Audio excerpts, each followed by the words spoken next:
Huwag mong sayangin ang oras mo, ang buhay mo, trying to explain things sa mga taong in the first place ay hindi naniniwala sa iyo. Huwag mong sayangin ang buhay mo na pinatutunayan ang sarili mo sa mga taong in the first place ay hindi naniniwala sa iyo at hindi natutuwa sa mga magagandang nangyayari sa buhay mo. Kapatid, walang amount ng explanation. At kahit magpatumbling-tumbling ka pa dyan, kahit kumain ka pa ng apoy, kahit gumawa ka pa ng mga himala at milagro, hindi bibilib at hindi bibilib sa iyo. Ang mga taong sa una pa lang ay wala ng paniwala sa iyo at hindi natutuwa sa mga accomplishments mo. Kung si Kristo na ganon, paano pa kaya tayo? Pero dapat, papareho din ng ating Panginoon.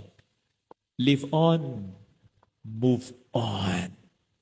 Besides, darating naman ang panahon of the Lord's vindication.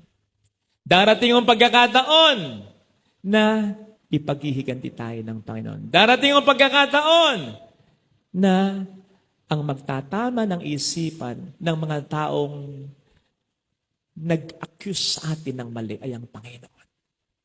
Ang tunay nating kalaban ay hindi tao, kundi ang demonyong gumagamit lamang ng tao. Kaya kapatid, huwag mo aksayahin ang pagkakataon, ang panahon mo na pinaghihigantian ng tao. Walang mangyayari. Move on, live on, continue with your mission. At mas lalo kang pagpapalain ng Panginoon. Ang pera, hindi magtrabaho ka. Dumiskarte ka. Mangutang ka, magkakapera ka. Di ba? Kaya nga sabi natin, pera lang yan. Huwag mong alalahanin yan. Kinikita yan. In other words, pera, madali lang. Money, paper only. Easy. Pero yung pagmamahal, pag kailangan mo na ang pagmamahal, abay, mahirap mag-produce yan kung hindi nakasanayan at kung hindi napapatunayan. Hindi mo po pwedeng sabihin sa isang tao, mahal kita eh, hindi ko lang na ipapakita. Ah? Ang pagmamahal, para maging makatotohanan, dapat napaparamdam at napapatunayan ng warning sa mga naging gawiin na. Yung manloko, manakit, wag naman laging ganon.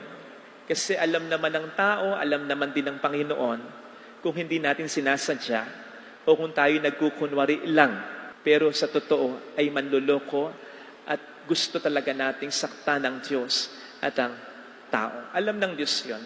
Nababasa ng Panginoon ang isip at puso natin, hindi tayo po pwedeng magkunwari sa Kanya.